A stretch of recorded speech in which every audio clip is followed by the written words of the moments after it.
April 2010, when I was just 26 years old. When I was diagnosed, I was living on my own in upstate New York and working as the instrumental music director at a local high school. It was my third year of teaching, and I was finally getting into the groove as a young teacher of high school students. I was really enjoying life on my own, making my contribution to society. After so many years of pursuing my education, I was ready to make my mark. As you can imagine, the news of a cancer diagnosis came as a huge shock. Not only was I young and healthy, but I was in the prime of my life. I was doing everything that a 26-year-old was expected to be doing. Living off my own income, working a full-time job, and experiencing all that life had to offer in my spare time. But appendix cancer is a very rare form of cancer, and it did not discriminate between age, race, or gender. I was chosen at random. For a while, the news was hard to digest, and I was greeted with confusion from many people, including the few health professionals who looked at me quizzically and responded with, "But you had your appendix removed, right?" This wasn't appendicitis, this was an aggressive form of cancer. If people did believe me, many of them assumed that because it was just my appendix, that I would be fine. Unfortunately, the cancer had spread to many other organs in my abdominal cavity. Initially, it was inoperable. It had spread too far.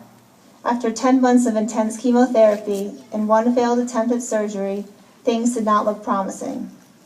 I saw several doctors who told me that nothing more could be done. One even implied, through complicated euphemisms, that I should prepare myself for death. These words did not resonate well. Yet my family and I were not ready to give up. We decided to pursue one more surgeon who had been recommended. We were incredibly surprised when he said that he would operate.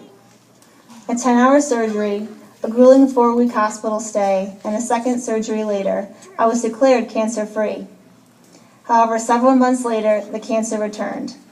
Battling appendix cancer once was difficult. I wasn't sure if I could do it again. I am now getting chemotherapy and have been receiving treatment for over a year. I was actually just released yesterday from a 2-week hospital stay for treatment of multiple infections. It is unacceptable that there is not a cure and that another 26-year-old will have to face cancer. It is unacceptable that a person of any age should have to be confronted with such a horrible disease that strips you of your dignity and forces you to live your life in a way that you didn't intend. Imagine suddenly being told that the way you live your life and the everyday routines you follow are no longer acceptable. You have to live a completely different life. And unfortunately, my situation is becoming increasingly prevalent. Young adults can and do get cancer. When most people think of cancer, they don't even consider for a moment that it can happen to an 18-year-old or a 32-year-old, but it does.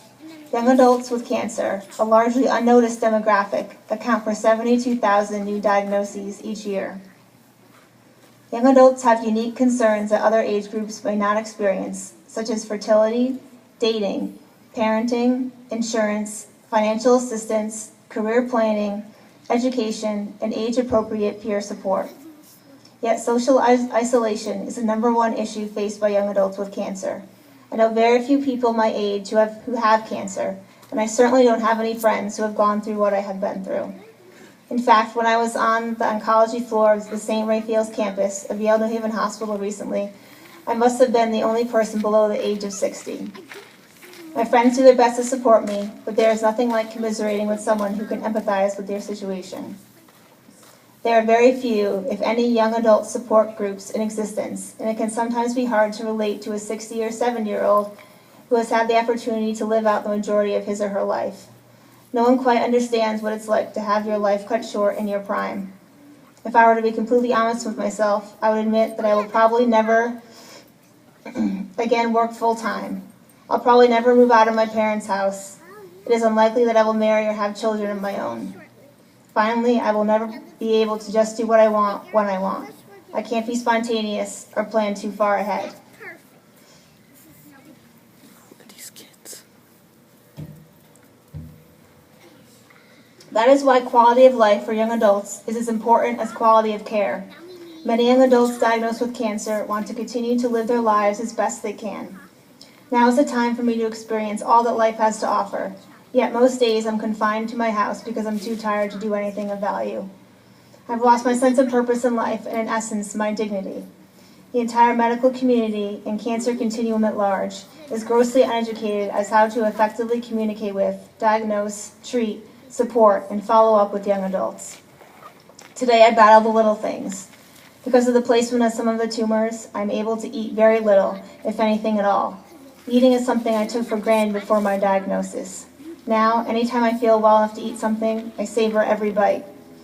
I've lost a considerable amount of weight and I struggle to stay above 100 pounds. Because of this, most of my clothes do not fit properly anymore, and buying clothes has become frustrating and depressing. I no longer have womanly curves. My body shape now resembles that of a 12-year-old boy. My distorted body image and self-esteem has plummeted, and for a single female possibly looking to date, that is the worst thing that could happen. Chemotherapy brings its own set of challenges, but the most frustrating thing for me to cope with is the loss of my once long, thick, beautiful auburn hair. I haven't had the heart to completely part with my hair, so I've discovered the magic of wigs. The challenges I mentioned signify the darkness that surrounds you. Think about the many luminaria that line this track and the people they represent. All of these people struggled or are currently struggling.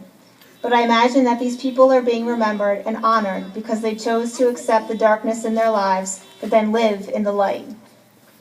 I could continue to dwell on the negative aspects of my life, but instead I choose to focus on the positives, which signify the many lights around this track. This ceremony reminds me that in spite of all the darkness, there is positivity and light. Although I am living with chronic cancer, I have chosen to live my life as normally as I can. Although I cannot teach full-time, I substitute teach when I feel well. I also have taken classes and seminars that interest me and keep me up to date in the world of music education. I hang out with friends and family and go on little trips and vacations. I was actually able to attend a summit for young adults with cancer in Las Vegas last month. My life is not over, and all the luminaria that are in honor of someone special remind me to keep living. All the lights you see around you represent someone else who wasn't going to let cancer run their lives. They are determined to go on living life on their own terms. Let's take a moment of silence to allow the inspiration of our loved ones to enter our hearts.